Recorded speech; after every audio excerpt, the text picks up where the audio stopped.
you have since the beginning, and speaking often to Jolyon Morm, who appears in your pages, the head of the Good Law Project. But even I did a double take at the sums of money made by individual people. Is that the most egregious element of the story from your point of view? Yeah, I think it is. I mean, that's the bottom line. You mentioned that you were surprised by the number of them. This really scratches the surface. The tip of the iceberg. We could only find out a relatively few from what limited public information what comes out, because most of it's kept secret. But yeah, I think when you have people doing a few weeks' work and pocketing £30-odd million. Then that is pretty egregious. What would that work involve? What would that work involve? Well, to take, for example, Andrew Mills, for example, the second person on the list. This is Ayanda Capital. There's a few of the... Yeah, he was an agent for Ayanda Capital. He's the second on the list of fat cats who got the cream. He acted as an agent. He essentially brokered a deal. He was the chap who was on the advisory board of the Department of International Trade, and he set about finding PPE in China. He then used this company called Ayanda Capital, which was owned by a chap called Tim Horlick. And they needed this, which was a sort of investment finance company, which they needed in order to do the banking, to buy the stuff. But Mills, for a few weeks' work in securing this deal, pressurising Department of Health officials to give his firm the contract. You've seen the documentation he trousered to support. 30 million quid, 32 million quid. 32 million pounds. Commission. Yeah. It's a commission. Yeah, exactly. We've seen the agreement that he had with just to stress, Capital. I know you know this, but no laws have been broken, no crimes have been committed, but he made a 32 million pound commission on a deal that was in total worth 252 million. That's right. He's just one of the people who received a commission. But you're right. Yeah, no laws have been broken. They would have been in earlier times. They might well have been during the war. There were offences of war profiteering.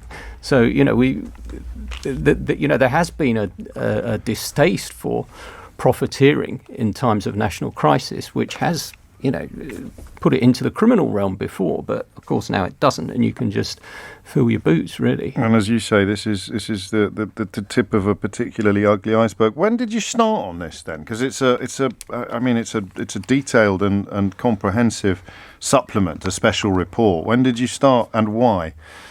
Well, I'm sure, as many of your listeners who all read the Eye will know, we started reporting a few of these cases probably 6 months ago or so, when a certain amount of information came out in the public domain through companies filing accounts at Companies House and so on, enabling us to start to piece the jigsaw together, get snippets of information. So we started reporting that about 6 months ago. There's quite a delay in companies filing their results, which allow you to look at this kind of thing. And also, all we have been able to report is the very early stages of the pandemic. Many of these figures that you see, these tens of millions of pounds, they're on just the first 2 or 3 months of the pandemic. Next year's version of these figures could really be eye-watering. But yeah, we've been picking up examples here and there for a few months, and I thought, well, it's really time to pull this together, because it's, as you started off saying, it's the scale of it, it's the number of it, it's the prevalence, it's the ease with which people could take all this money that's the shocking thing. And we've taken calls from people. In fact, I'm reading from one of them now, a message she sent me over the weekend. From people who were actually quite well placed. This is a different element we'll just touch on briefly before returning to the special report. They were quite well placed to provide some of the stuff that was needed, and they couldn't get arrested. They couldn't get through. They didn't know who to speak to. We've spoken to people in the realms of medical devices, and this listener, Bella, is a fashion designer who had a studio that was perfectly capable of making stuff to the correct grade. On the night of the 17th of April 2020, she says, I got a call from a Royal Brompton medic I had never met.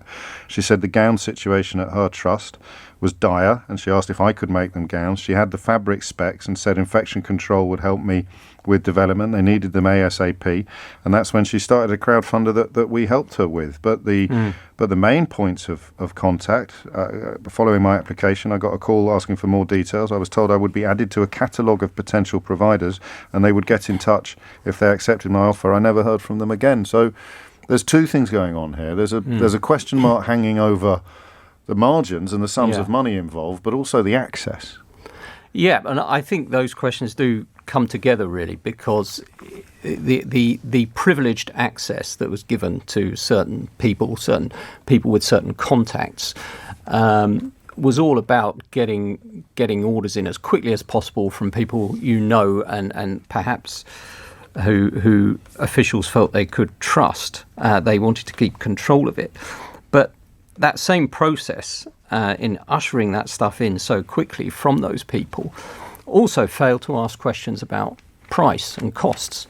So it's sort of two sides of the same coin. The exclusion of many very legitimate suppliers like the one you've just mentioned, also did lead to this, exploitation, so that people who knew they had privileged access could just name their price and they weren't questioned. Nobody said to them, well, hang on a minute, how much are you paying for this stuff? Why do you think that? I mean, how much of that could you chalk up as a sense of urgency and emergency?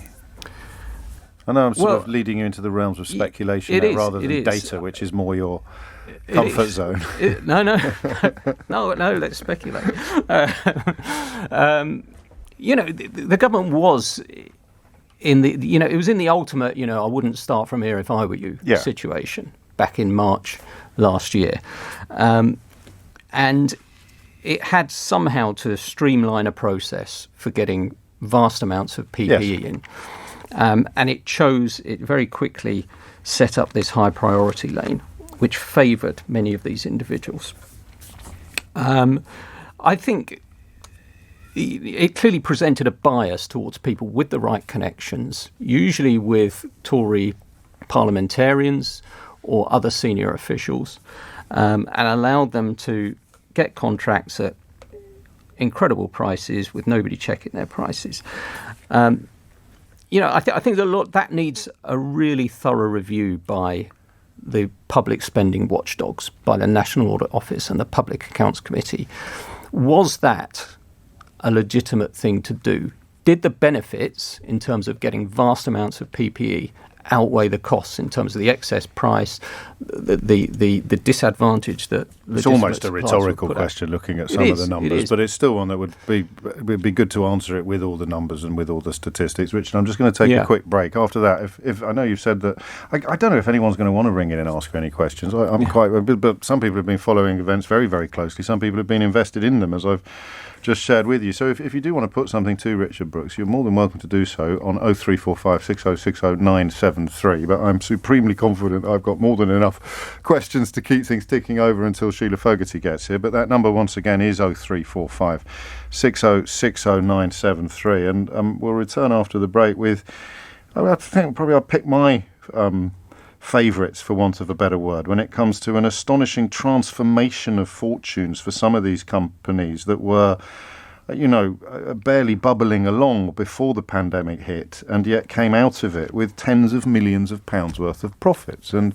again, no laws broken, no crimes committed, but quite how Wong managed to get a piece of this incredibly lucrative action is, as Richard points out, a question that is in need of an answer.